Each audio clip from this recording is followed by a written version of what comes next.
Do I think I'm funny? I sure hope I'm funny. Um, I tend to get laughs, but whether that's them laughing at my jokes or laughing at me, I guess I'll never know. But I try to be.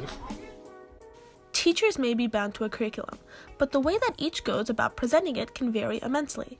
Some choose to lectures, others assign worksheets, but a select few teachers at MVHS take a different approach, consciously trying to incorporate a sense of humor into their teaching styles, to different ends. A comedian can get up for 2 hours, 2.5 hours and speak, and you enjoy every moment and you can remember every word they said. That's how good they are. Most teachers get up and after about 2 minutes you gloss over and you don't remember a word that they said.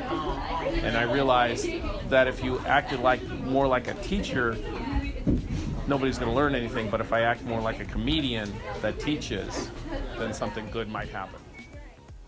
I definitely try to add jokes. Sometimes I have certain funny stories, personal experiences that I know that it works well with my curriculum, works well what we're talking about. And I definitely want to try to break up, the general, monogamy, the general bore of some classes. For each teacher, however, the type of humor they use to make their point depends on their own personal style, whether lighthearted or not. Definitely making fun of myself. And so definitely I don't, most of my jokes is all from my experience and how I try to use that to connect to my students, connect that and to the curriculum that we're talking about.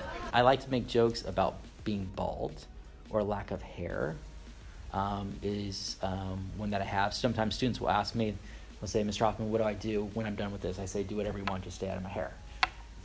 You don't want to obviously put down somebody, a group in society or anybody in class.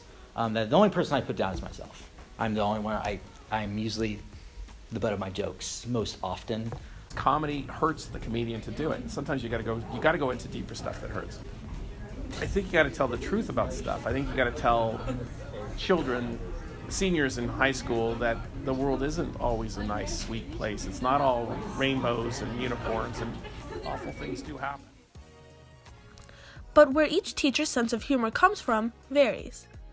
Yeah, I'm definitely trying. I know last year when I was working with Mr. H as a student teacher, I was able to not only get new stories that I could bring into class, but also try some of my old ones. I definitely think it's a process. I don't think it's I don't believe that I'm just a naturally funny person who could just pull something out of air and make people laugh. I'm definitely not a stand-up comedian when I'm teaching. I think it's definitely a personal thing, something deep down inside of you that comes out. It's not something that, today I'm just going to be funny. Either you have this kind of sense of humor or you don't. I've done comedy on stage before. I have done comedy in front of groups. I've made people laugh at funerals. And you pull humor from everything, but the driving force was the point probably that emotionally was the time when I did not have friends and I was alone. So. The largest driving factor to marry comedy and teaching for these teachers, however, is to engage their students successfully, a teaching method which some believe should be utilized by their fellow teachers. I think, laughter and joy is something that really builds really solid class culture, which I think, at least for me, is something that I really strive for. It's just having a classroom that's welcoming to students. It makes it kind of a more inviting place to come. When they walk through the door, it helps them out. Sometimes you have a stressful day and, you go into a class and you just need to laugh a little bit. When stand-up does a set, they have standard jokes they use, and then they kind of improvise upon those standard sets. And if the audience isn't going there, you can't use that joke. So there's times you're always gauging what the children are like. Are they laughing? Are they not laughing? Do I have to push this? Do I have to? And the real underlying idea is, are they going to get the material at the end of this? I try to keep it light. I think it's just important. School's hard enough as it is. I try to make it enjoyable for everyone. So.